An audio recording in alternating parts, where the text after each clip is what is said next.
Lecture 13 lecture 13లో మొత్తం drainage coefficient అంటే ఏంటి, దాని గురించి ఓవరాల్ ఎక్స్ప్లెనేషన్ ఉంది.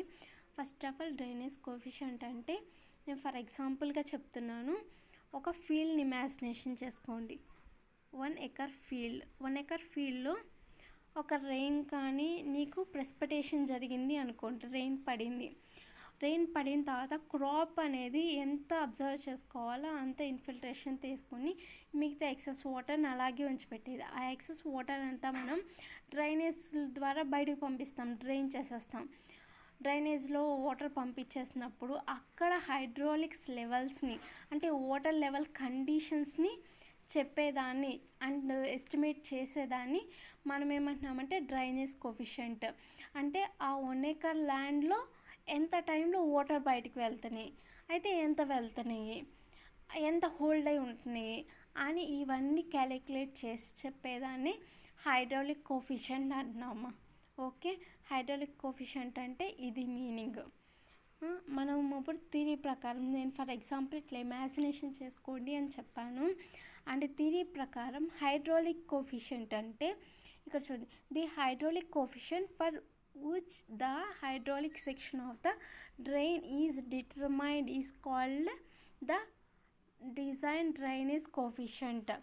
మనకి చూడండి, హైడ్రాలిక్ సెక్షన్ ఎక్కడైతే డ్రైన్ అవుతుందో దాన్ని డిటర్మైన్ చేసేదాన్ని మనం హైడ్రాలిక్ కోఫిషియంట్ అంటున్నాము అని చెప్తున్నా. నేను చెప్పానుగా 1 ఎకర్ ఫీల్డ్లో నీకు వర్షం పడినప్పుడు ఎంత వెళ్తుంది డ్రైనేజ్లోకి, ఎంత ఉంటుంది అని నువ్వు క్యాలిక్యులేట్ చేసిందని డ్రైనేజ్ కోఫిషియంట్ అంటాము అని చెప్తున్నాను. ఓకే, డ్రైనేజ్ కోఫిషియంట్ అనేది మనం ఎలా ఎక్స్ప్రెస్ చేస్తామంటే మిల్లీమీటర్ పర్ డేగా ఎక్స్ప్రెస్ చేస్తాము. ఆ లీటర్ పర్ సెకండ్ పర్ హెక్టార్గా కూడా మనం అంటే లైక్ యూనిట్స్ ఇక్కడ రిప్రజెంట్ చేశాడు. అయితే కింద 1 mm by day is equal 0.116 litre per second per hour. అంటే ఎంఎం పర్ డేని లీటర్స్ పర్ హవర్లోకి కన్వర్ట్ చేశారు. ఇక్కడ లీటర్స్ పర్ హవర్ని ఎంఎం పర్ డేలోకి కన్వర్ట్ అవుతుందమ్మా. ఆ కన్వర్షన్ చూడండి, ఒకసారి అబ్జర్వ్ చేయండి. And next concept of hydraulic coefficient. First అసలు హైడ్రాలిక్ కోఫిషియంట్ కాన్సెప్ట్ ఎందుకంటే డ్రైనేజ్ సిస్టమ్ని డిజైన్ చేయడానికి. అండ్ ఇక్కడ హైడ్రాలిక్ అంటే వాటర్ లెవెల్స్ వాటర్ అనేది దాంట్లో ఎలా స్టాగ్నేట్ అయ్యి ఎలా ఉంటుంది దాని యొక్క క్యారెక్టరిస్టిక్స్ని చెప్పేదాన్ని హైడ్రాలిక్ డిజైన్ అంటున్నాం.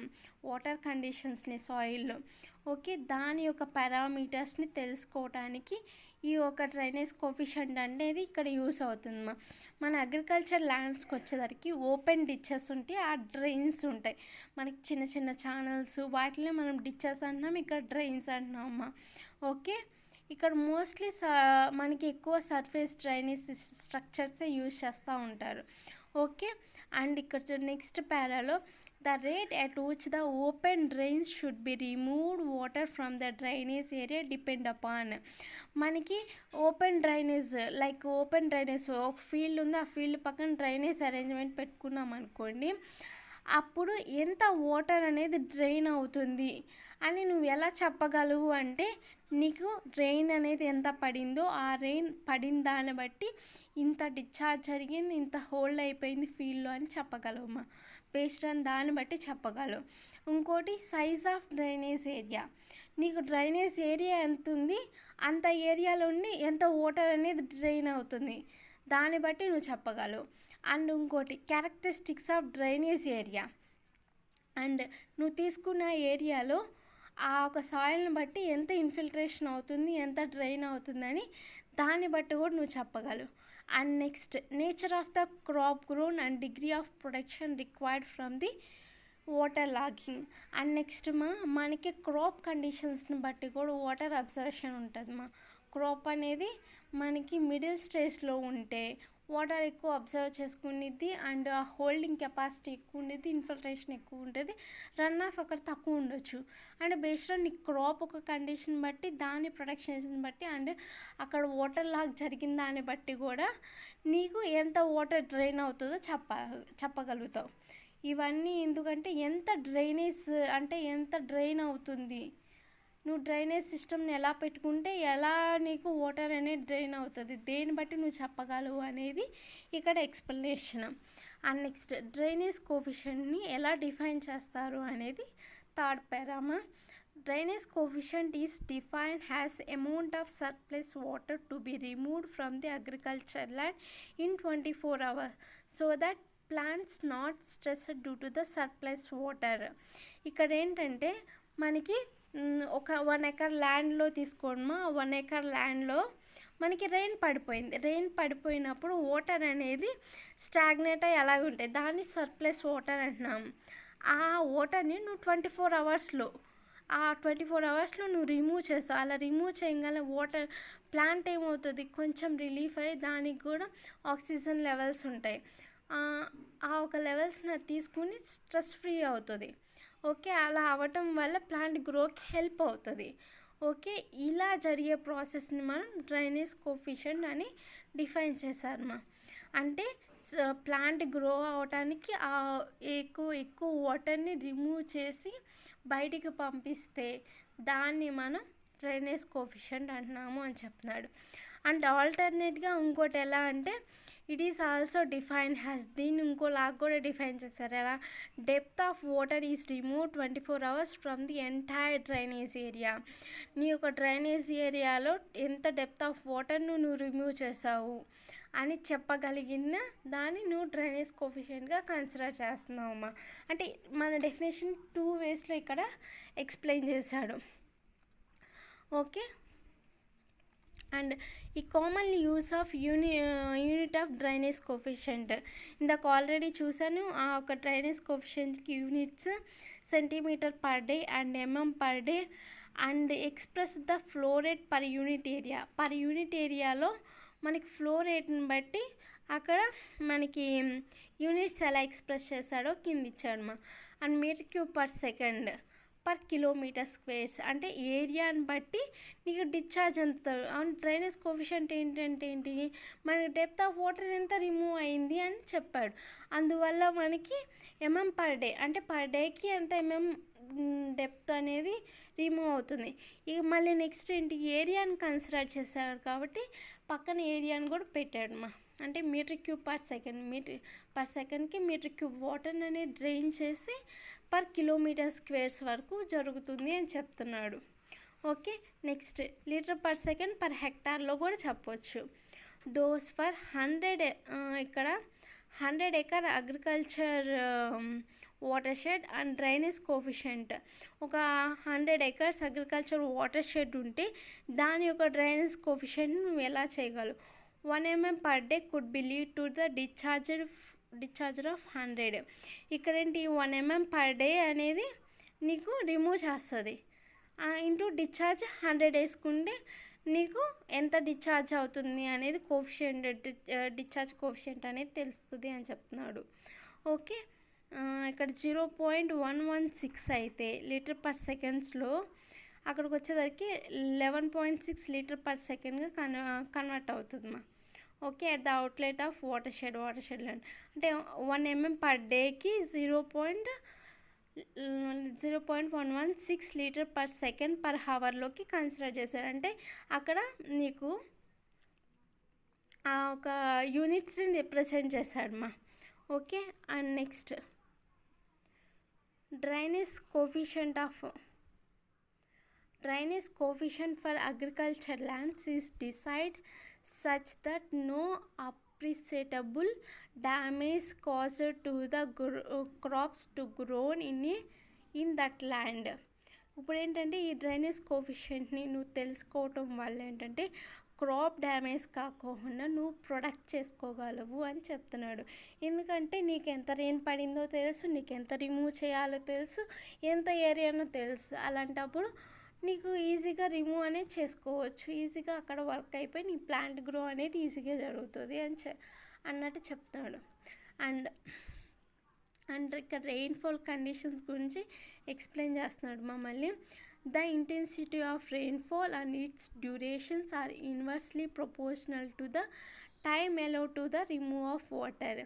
ఇక్కడ నీకు రెయిన్ఫాల్ ఎంత పడింది, ఎంత టైం పడింది, అండ్ దాన్ని బట్టి నువ్వు ఎంత వాటర్ అనేది రిమూవ్ చేసావు అండ్ ఆ క్రాప్ కండిషన్ ఎలా ఉంది దాన్ని బట్టే నీకు డ్రైనేజ్ కోఎఫిషియంట్ అనేది తెలుస్తుంది మా. In deciding the drainage coefficient per area past experience with similar soil climate conditions and crops is very useful. అయితే ఈ డ్రైనేజ్ కోఎఫిషియంట్కి అంటే ఒక సాయిల్ని బట్టి అక్కడ క్లైమేటిక్ కండిషన్స్ బట్టి క్రాప్ని బట్టి ఎలా ఉందని పాస్ట్లో ఆల్రెడీ చేసిన వాళ్ళు ఉంటారు. అది మనకి డ్రైనేజ్ కోఎఫిషియంట్ తెలుసుకోవడానికి ఈజీగా హెల్ప్ అవుతుంది అని చెప్తున్నారు. And for open ditches for small agriculture lands, ఇక్కడ మనకి ఎక్కువగా మన ఇండియన్ లెవెల్స్లో చాలామంది తక్కువ ఏరియానే పెట్టుకుంటారు, వాటికి ఓపెన్ డిచెసే ఎక్కువ అరేంజ్ చేసుకుంటూ ఉంటారు. అయితే ఇక్కడ drainage coefficient value range already మనకేంటంటే ఇదంతా డ్రైనేజ్ కోఎఫిషియంట్ అనే కాన్సెప్ట్ మొత్తం ఏంటంటే యూఎస్ఏకి నుండి వచ్చింది. ఆ యూఎస్ఏ వాళ్ళు డ్రైనేజ్ కోఎఫిషియంట్ అంటే ఏంటి అని చెప్పారు, దాన్ని బట్టి మన వాళ్ళు కనుక్కున్నారు. ఓకే, దానికి ఒక చిన్న వాల్యూ ఇచ్చారు. Drainage coefficient range 0.6 to 2.5 centimetres వరకు ఎక్కువ 24 అవర్స్లో డ్రైన్ చేయగలదు. మరీ సీరియస్ కండిషన్లో అయితే 10 సెంటీమీటర్స్ వరకు డ్రైన్ చేయొచ్చు మా. Okay, and note that drainage coefficient is a average rate and it does not take the consideration of runoff distribution with the time. ఇక్కడ ఏంటంటే మనకి డ్రైనేజ్ కోఎఫిషియంట్ అనేది మనకి రన్ ఆఫ్ ఎంత జరిగింది విత్ టైం బట్టి ఉంటుంది కానీ ఇంత యావరేజ్గా మనం చెప్పలేము అని చెప్తున్నాడు మా. Okay, and concept the drainage coefficient is represent the flow rate lower than the peak of the hydrograph calculate by the rational formula. ఇప్పుడు ఏంటంటే ఇక్కడ ఒక హైడ్రోగ్రాఫ్ మీకు హైడ్రాలజీ మీరు చదువుంటే హైడ్రోగ్రాఫ్ గురించి తెలుస్తుంది. అంటే నీకు రెయిన్ఫాల్ ఎంత పడిందో అంత రెయిన్ఫాల్కి నీకు హైడ్రోగ్రాఫ్ పెరిగిద్ది దానికి లోవర్కి ఇక్కడ ఫ్లో రేట్ అనేది ఉండాలి. ఎందుకంటే నీకు రెయిన్ ఎంత పడుతుంది దాన్ని ఎంత రిమూవ్ చేయాలని నీకు తెలియాలి కదా, అందువల్ల ఇక్కడ ఫ్లో రేట్ అనేది నీకు హైడ్రోగ్రాఫ్ని బేస్ చేసుకుని దానికి తక్కువగా ఫ్లో రేట్ అనేది ఉండాలి అని చెప్తున్నాడు. అది నువ్వు దేని బట్టి క్యాలిక్యులేట్ చేయాలంటే అక్కడ రేషనల్ ఫార్ములా, ఈ రేషనల్ ఫార్ములాస్ ఎంపిరికల్ ఫార్ములాస్ ఇవి ఎలా వచ్చినాయని మీరు హైడ్రాలజీ చదివితే వాటి గురించి తెలుస్తుంది. ఓకే, అండ్ ఇక్కడ వచ్చేసరికి ఫ్లో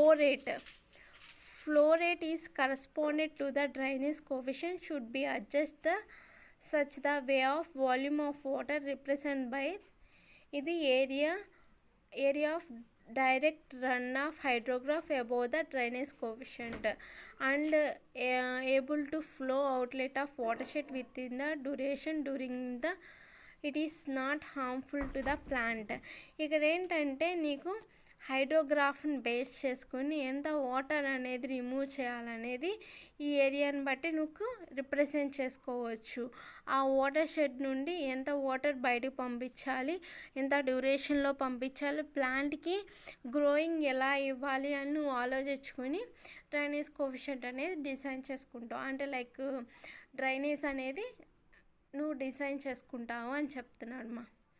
ఓకే, ఇక్కడ చిన్న ఎగ్జాంపుల్స్ ఇక్కడ ఫార్ములా ఇచ్చాడు, ఇక్కడ ప్రాబ్లం ఇచ్చాడు, ఆ ప్రాబ్లమ్ని మనం సాల్వ్ చేద్దాము.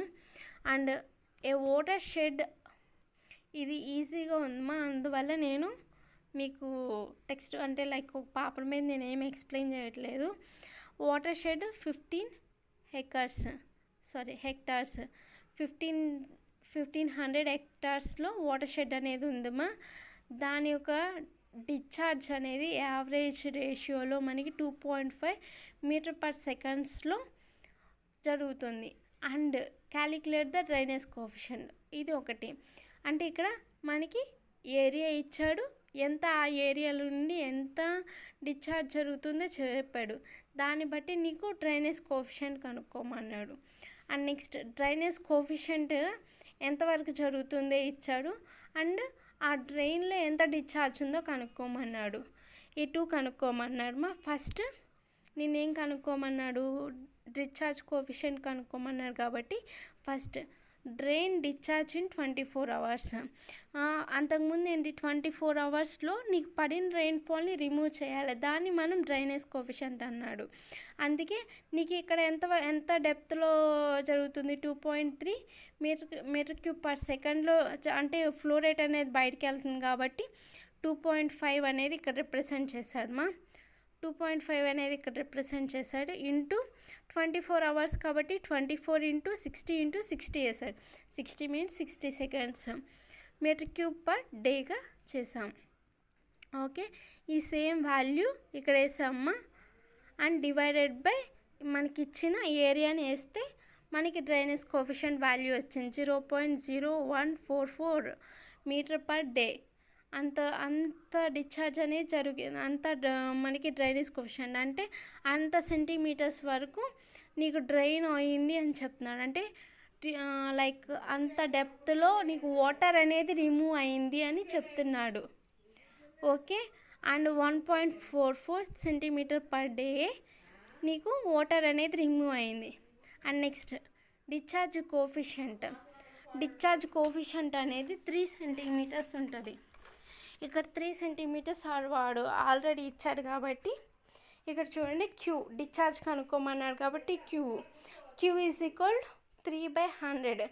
ఇక్కడ 3 అనేది సెంటీమీటర్స్లో ఉంది కాబట్టి మీటర్స్లోకి కన్వర్ట్ చేశాడు మీటర్స్లో కన్వర్ట్ అయ్యేసరికి 3 డివైడెడ్ బై 100 ఇంటూ ఏరియా అనేది 1500 ఇంటూ 10,000. ఇక్కడ హెక్టార్స్లోది మీటర్స్లో కన్వర్ట్ చేశాడు మీటర్స్లో కన్వర్ట్ చేసేసరికి ఇక్కడ 10,000 బై 24 అవర్స్లో నీకు వాటర్ అనేది రిమూవ్ అవుతుంది కాబట్టి 24 అవర్స్ అనేది అక్కడ కన్సిడర్ చేశాడు. దాన్ని బట్టి నీకు టోటల్ డిశ్చార్జ్ అనేది ఎంత జరుగుతుంది, 5.21 మీటర్ క్యూబ్ పర్ సెకండ్కి అంత డిశ్చార్జ్ జరుగుతుంది అని చెప్తున్నాడు. ఓకే, ఇది మీకు అర్థం కాకపోతే నాకు క్లాస్లో అడగండి, మళ్ళీ నేను చెప్తాను.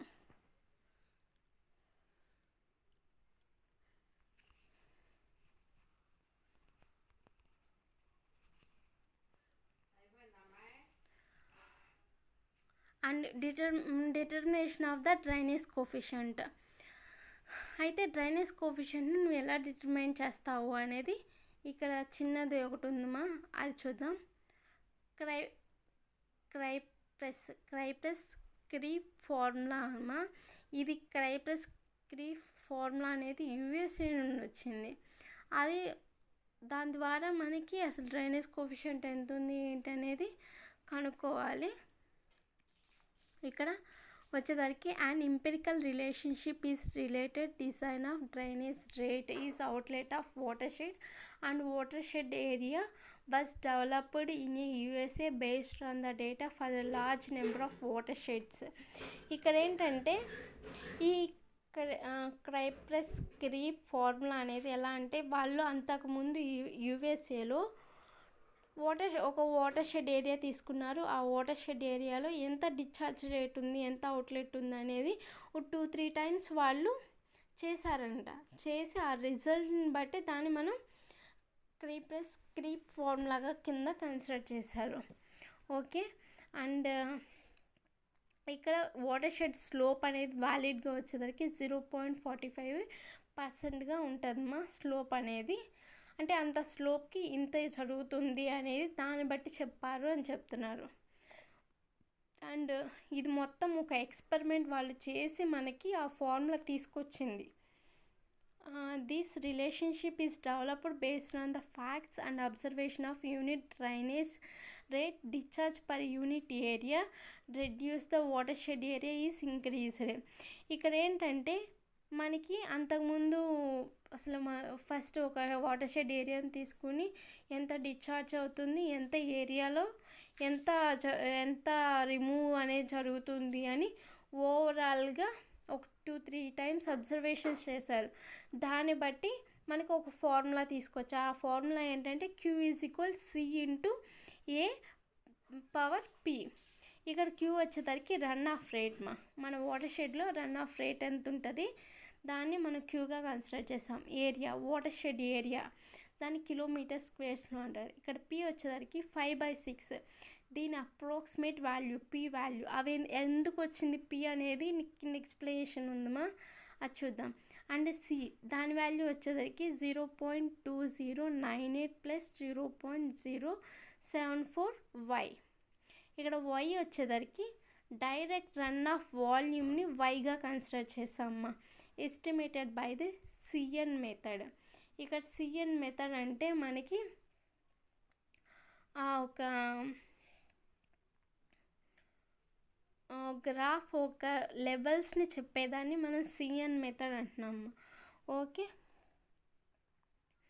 అండ్ ఇక్కడ హైడ్రాలిక్ గ్రాఫ్ ఉంటుంది కదా, ఆ హైడ్రాలిక్ గ్రాఫ్ రేంజ్ని చెప్పేదాన్ని సిఎన్ మెథడ్ అంటున్నాము. Okay, the formula is entirely empirical. ఈ యొక్క ఫార్ములా అనేది ఇంపిరికల్ అంటే లైక్ డ్రైనేజ్ ఏరియాలో ఎలా ఉంది, ఏ కండిషన్ బట్టి ఏంటి అనేది దాన్ని బట్టి నీకు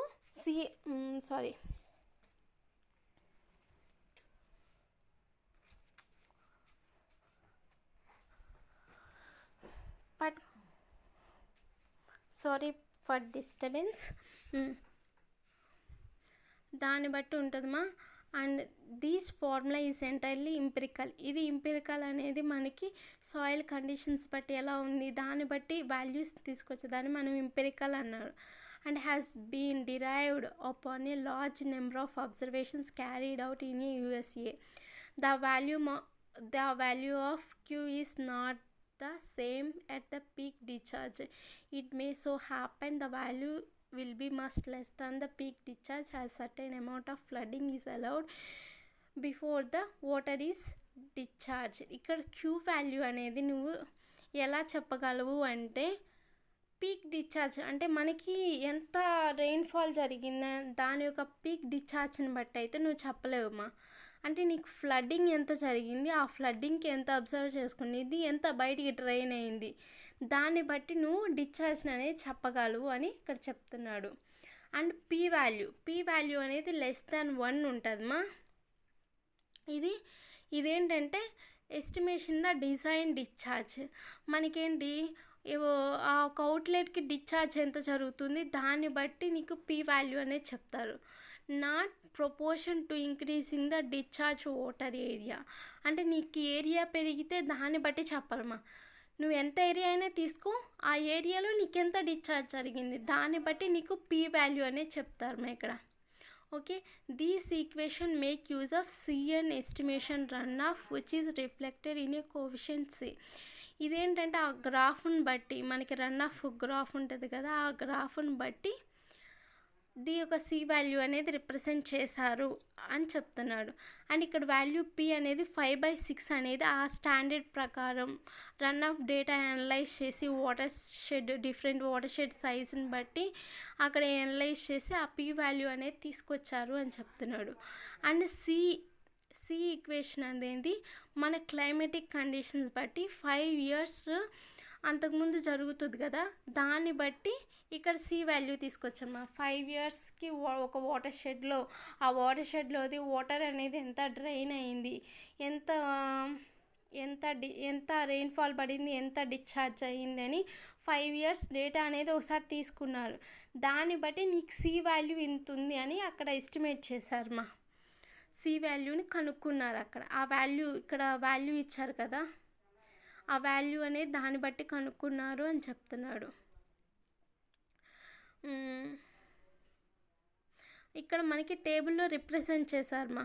పంజాబ్ హర్యానాలో మనకి అల్యూవియల్ సాయిల్స్ ఉంటాయి. అప్పుడు వెజిటేబుల్ క్రాప్స్కి సి వాల్యూ ఎంత ఉంటుంది, గ్రెయిన్ క్రాప్స్కి సి వాల్యూ ఉంటుంది, రైస్ క్రాప్కి సి వాల్యూ ఎలా ఉంటుంది అనేది ఇక్కడ టేబుల్ రిప్రజెంట్. వాళ్ళు 2-3 సార్లు చెక్ చేసి టెస్ట్ చేసి మనకి ఇచ్చిన వాల్యూస్ మా ఇవి. And calculate the using equation C value is listed in below 5.1 అని అక్కడ మెన్షన్ చేశారు, ఒకసారి చూడండి. అది multiplied by the factor varies between. ఇక్కడ సి వాల్యూ ఫ్యాక్టర్స్ వచ్చేసరికి ఎంతట్లో 0.79 to 0.84 డిఫరెంట్ రీజన్స్ బట్టి ఉంటుంది, అంటే అంత రేంజ్ ఉంటుంది అని చెప్తున్నాడు మా. ఈ వాల్యూస్ ఎలా వచ్చాయి మేడం ఏంటి అంటే మనకు తెలియదు. మనం వెళ్ళి ఒకసారి రీసెర్చ్ దాంట్లో కూర్చుని ఆ రీసెర్చ్లో ఇలా అంటే ఇలా టెస్ట్ చేసినప్పుడు ఈ వాల్యూస్ ఇలా వస్తాయి అని మనకు అప్పుడు తెలుస్తుంది. అంటే వాళ్ళు ఇచ్చిన వాల్యూ ఇందుకు వచ్చిందని మనకి తెలియటానికి వాడు ఇచ్చాడు ఇక్కడ వాల్యూస్ని. These values has been update from the drainage area design discharge curve. ఈ వాల్యూస్ అనేది నీకు ఎలా వచ్చిందంటే డ్రైనేజ్ ఏరియా డిజైన్ బట్టి అక్కడ డిశ్చార్జ్ కర్వ్ని బట్టి వచ్చినాయి అని చెప్తున్నాడు. మన ఇండియాలో డిఫరెంట్ రీజియన్స్ని బట్టి చెప్పాడు అని చెప్తున్నాడు. అండ్ ఇక్కడ గుప్తా 1971లో ఇదంతా డెవలప్ చేశాడు మా. అంటే ఇదంతా వాల్యూస్ తీసుకుని ఇట్లా ఉంటుంది, దీనివల్ల ఇది యూజ్ అనేది మనకి చెప్పాడు. This design discharge was calculated based on the volume of run of. అయితే ఇక్కడ డిజైన్ అంటే ఒక ఏరియాకి డిజైన్ చేసి దానికి డిశ్చార్జ్ ఎలా వచ్చింది అనేది నీకు ఎలా చెప్పాలంటే రన్ ఆఫ్ ఎంత జరిగింది, దానివల్ల నీకు ఎంత డిశ్చార్జ్ అయింది అనేది చెప్పగలరమ్మా. దీన్ని సిఎన్ మెథడ్లో ఎస్టిమేట్ చేస్తా, అంటే ఒక గ్రాఫ్ వేసి ఆ గ్రాఫ్ లెవెల్స్ని చూసి నీకు ఇంత జరిగింది రన్ ఆఫ్ అనేది నీకు ఎస్టిమేట్ చేయగలరు. ఇక్కడ కాన్స్టెంట్స్ వచ్చేసరికి ఏ వర్సెస్ ఎస్ రిలేషన్, ఒక చిన్న రిలేషన్ యూజ్ చేశారు. IA versus S relation. IA is equal 0.2 S. Okay, the equation is further used to proportion of design discharge based on the size of contribute segments of water shed is given junction of two drains. ఇక్కడ ఈ యొక్క ఈక్వేషన్లో ఎందుకు ఇచ్చాడంటే మనకి discharge design అంటే ఒక దాంట్లో నుండి ఒక వాటర్ షెడ్లో నుండి ఎంత డిశ్చార్జ్ అయ్యింది, వాటర్ షెడ్లు సైజ్ ఎంత ఉంది, ఎలా డిస్ట్రిబ్యూషన్ ఎలా కాంట్రిబ్యూషన్ జరుగుతున్నాయి టూ డ్రైన్స్కి అనే దాన్ని ఎక్స్ప్లెయిన్ చేయడానికి ఆ ఫార్ములా ఈక్వేషన్ అనేది ఫామ్ చేశారు అని చెప్తున్నాడు. బేస్డ్ ఆన్ ఫీల్డ్ స్టడీస్, అంటే నాకు సాయిల్ ఎలా ఉంది, లెవెలింగ్స్ ఎలా ఉన్నాయి, దాన్ని బట్టి డిశ్చార్జ్ ఎలా ఉంది, దాని కండిషన్స్ బట్టి నీకు ఇవన్నీ తెలుస్తుంది అని చెప్తున్నాడు మా. It has been found the Cypress Creek formula, దాన్ని బట్టి నీకు ఈ ఫార్ములాని కనిపెట్టాడు అని చెప్తున్నాడు. Considerable over the estimation of drainage coefficient for the water shed area up to the 100 km². ఈ ఎస్టిమేషన్ అనేది అంటే వాటర్ షెడ్ ఏరియా ఎంతవరకు జరిగిందంటే 100 km² జరిగింది అని చెప్తున్నాను. అండ్ ఇక్కడ టేబుల్ అబ్జర్వ్ చేయండి మా, అంటే ఏ ఏరియాస్లో ఏ సాయిల్స్ని బట్టి నీకు సి వాల్యూ వస్తుంది అనేది. ఇక్కడ సి వాల్యూ అంటే కోఎఫిషియంట్ మా, యావరేజ్ వాల్యూ ఆఫ్ కోఎఫిషియంట్ని మన అంటే కోఎఫిషియంట్స్ ఎలా వస్తున్నాయి అనేది చిన్న వాల్యూ ఇచ్చాడు. ఆ కోఎఫిషియంట్ వాల్యూ ఏంటి మేడం అంటే నాకు తెలీదు. అక్కడ ఏంటంటే ఆ వాల్యూని బట్టి ఆ క్రాప్ కండిషన్ ఎలా ఉండిద్దని వాళ్ళకి ఒక టేబుల్ ఉండొచ్చు, అది ఇక్కడ రిప్రజెంట్ చేయలేదు. ఓకే, ఇక్కడ మొత్తం ఎలా అంటే ఒక చిన్న ఎక్స్పెరిమెంట్ చేశాడు. ఆ ఎక్స్పెరిమెంట్లో వాడు ఒక ఫార్ములా కనిపెట్టి కొన్ని వాల్యూస్ ఇచ్చాడు. ఆ వాల్యూని బట్టి ఇంత అవుతుంది ఇంత అవ్వదు అని ఎక్స్ప్లెనేషన్ ఇచ్చాడు. అదే ఓవరాల్గా ఈ యొక్క క్రైప్రెస్ క్రీప్ ఫార్ములా అనేది డిరైవ్ అయ్యింది అని చెప్తున్నాడు. అక్కడ క్యూ అనేది నీకు డిఫరెంట్ పీక్ డిశ్చార్జ్ రేట్స్ని బట్టి ఉంటుంది, అంటే నీకు రెయిన్ఫాల్ ఎంత పట్టిద్దో దాన్ని బట్టి ఉంటుంది. అండ్ పీ వాల్యూ అనేది నీకు ఒక డిశ్చార్జ్ని ఎస్టిమేట్ చేయడానికి పీ వాల్యూస్ని అనేది కనుక్కున్నాడు. అండ్ సి వాల్యూ అనేది 3-4 times టెస్ట్ చేసి కొన్ని వాల్యూస్ ఇచ్చి ఆ వాల్యూస్ ద్వారా ఇట్లా నేను డిఫైన్ చేశాను అని ఎక్స్ప్లెనేషన్ ఇచ్చి ఆ వాల్యూస్ ఇచ్చాడు.